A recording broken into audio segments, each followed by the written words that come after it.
राधे राधे दोस्तों, आज मैं आपको मकर संक्रांति पर धर्मराज जी की कहानी सुनाने जा रही हूँ। अगर आपको ये कहानी पसंद आई तो कमेंट बॉक्स में धर्मराज जी की जय अवश्य लिखिए। साथ ही अगर आप मेरे चैनल पर नए हैं तो मेरे चैनल को सब्सक्राइब कीजिए और बेल आइकॉन पर क्लिक जरूर कीजिए, जिससे हमारी वीडियो के नोटिफिकेशन आपको मिलते रहें। अब सुनिए यह कहानी। एक समय की बात है जब पृथ्वी लोक पर बब्रुवाहन नामक एक राजा हुआ करते थे। उनके राज्य में किसी प्रकार की कोई कमी नहीं थी। इसी राज्य में एक हरिदास नामक ब्राह्मण भी निवास करते थे। उनकी पत्नी का नाम गुणवती था, जो कि बहुत ही धर्मवती एवं पतिव्रता स्त्री थी। गुणवती ने अपना पूरा जीवन सभी देवी देवताओं की उपासना में लगा दिया और वह सभी प्रकार के व्रत करती थी और दान धर्म भी किया करती थी। इसके अलावा अतिथि सेवा को वह अपना धर्म मानती थी। ऐसे ही ईश्वर की उपासना करते करते वह वृद्ध हो गई। जब उनकी मृत्यु हुई तो धर्मराज के दूत उन्हें अपने साथ यमपुरी ले गए। यमलोक में एक सुंदर सिंहासन पर यम धर्मराज विराजमान थे। उनके पास ही चित्रगुप्त भी बैठे थे। चित्रगुप्त जब धर्मराज को प्राणियों का लेखा जोखा सुना रहे थे, तभी यमदूत गुणवती को लेकर वहां पहुंचे। गुणवती यमराज को देखकर थोड़ी भयभीत हुई और मुंह नीचे करके खड़ी हो गई। फिर चित्रगुप्त ने गुणवती का ब्यौरा निकाला और उसके बारे में धर्मराज जी को बताया। धर्मराज जी ने गुणवती का ब्यौरा देखा और वे बहुत प्रसन्न हुए, लेकिन फिर भी उनके मुख पर थोड़ी सी उदासी छाई हुई थी। यह देखकर गुणवती ने पूछा, हे प्रभु, मैंने तो अपने जीवन काल में सारे सत्कर्म ही किए हैं, फिर भी आपके मुख पर उदासी छाई है। इसका क्या कारण है? प्रभु, मुझसे क्या भूल हुई है? तब धर्मराज जी ने कहा, हे देवी, तुमने सभी देवी देवताओं के व्रत किए हैं, उपासना की है, लेकिन कभी भी तुमने मेरे नाम से कुछ पूजा या पाठ या दान नहीं किया। धर्मराज जी की बात सुनते ही गुणवती क्षमा याचना करने लगी और कहने लगी, हे प्रभु, मुझे आपकी उपासना के बारे में कुछ नहीं पता। कृपा करके मुझे ऐसा उपाय बताइए जिससे सभी मनुष्य आपकी कृपा के पात्र बन सकें। मैं आपके मुख से आपकी भक्ति का मार्ग सुनना चाहती हूँ और मेरी कामना है कि मृत्यु लोक पर वापस जाकर मैं आपकी भक्ति करूं और सभी लोगों को इसके बारे में बताऊं। धर्मराज जी ने बताया कि जिस दिन सूर्यदेव उत्तरायण में प्रवेश करते हैं, यानी मकर संक्रांति के दिन मेरी पूजा शुरू करनी चाहिए और उस दिन से लेकर पूरे 1 साल तक मेरी पूजा करते हुए ये कथा सुननी चाहिए। साथ ही मेरी पूजा करने वाले व्यक्ति को धर्म के इन 10 नियमों का पालन अवश्य करना चाहिए।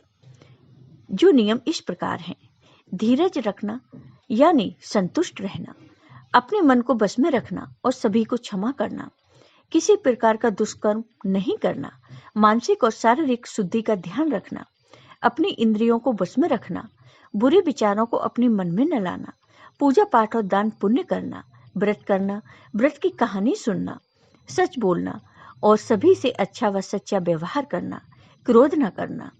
धर्म के इन सभी लक्षणों का पालन करते हुए 1 साल तक मेरी कथा नियम से सुने, दान पुण्य और परोपकार के काम करें और अगली मकर संक्रांति पर इस व्रत का उद्यापन करें। इसके बाद मेरी एक मूर्ति बनाकर विधि विधान से प्राण प्रतिष्ठा करवाकर हवन पूजन करें और साथ ही चित्रगुप्त की भी पूजा करें और काले तिल के लड्डू का भोग लगाएं। इसके बाद ब्राह्मण भोज करवाएं व बांस की टोकरी में 5 सेर अनाज का दान करें।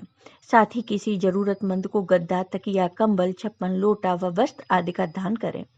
संभव हो तो गोदान करें। धर्मराज जी से व्रत की पूरी कथा सुनकर गुणवती ने पुनः धर्मराज जी से प्रार्थना की, हे प्रभु, मुझे फिर से मृत्यु लोक में जाने की आज्ञा दीजिए, जिससे मैं आपका व्रत कर सकूं, साथ ही इस व्रत का प्रचार भी लोगों में कर सकूं। इस पर यमराज जी ने गुणवती को पृथ्वी लोक पर फिर से जाने दिया।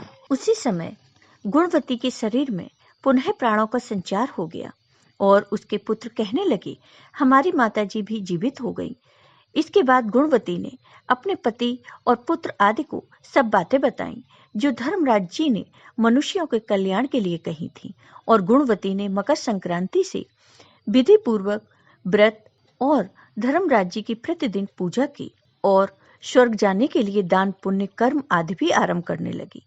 इस प्रकार गुणवती साल भर कथा सुनकर धर्म के 10 अंगों का पालन करते हुए धर्म के 10 नियमों का पालन कर जब पुनः मृत्यु उपरांत वापस स्वर्ग में पहुंची तो देवताओं ने गुणवती का आदर किया और सदा स्वर्गीय भोगों को भोगती रही। इस प्रकार जिस घर में स्त्री या पुरुष इस धर्मराज भगवान की व्रत कथा को श्रद्धा से पढ़ते हैं वो दुखों से मुक्त हो जाते हैं तथा संपूर्ण दान देने से पाप मुक्त हो जाते हैं। इसमें कोई संशय की बात नहीं है कि मृत्यु काल में यमदूत जो लेने आते हैं वह भी उसको आदर पूर्वक ले जाते हैं और धर्मराज जी भी उसे सदा सुखी रखते हैं। यदि उन मनुष्य के पिछले पाप बाकी हैं तो शीघ्र ही पाप नाश का उपाय बताकर शीघ्र ही पाप मुक्त कराने में सहायक बन जाते हैं। गरुड़ पुराण आदि में लिखा है कि पापी लोगों को यमदूत भयानक यातनाएं देते हुए ले जाते हैं, परंतु धर्मराज जी की कथा व दान पुण्य धर्मराज मंदिर में करते हैं वह मनुष्य यमपुरी में भी कष्ट नहीं पाते और वह मनुष्य शीघ्र ही स्वर्ग तथा मोक्ष को प्राप्त होते हैं। जय हो धर्मराज जी की। आपको ये वीडियो पसंद आया हो तो कमेंट बॉक्स में कमेंट करके जरूर बताइए। साथ ही मेरे वीडियो को ज़्यादा से ज़्यादा शेयर करिए। धन्यवाद दोस्तों।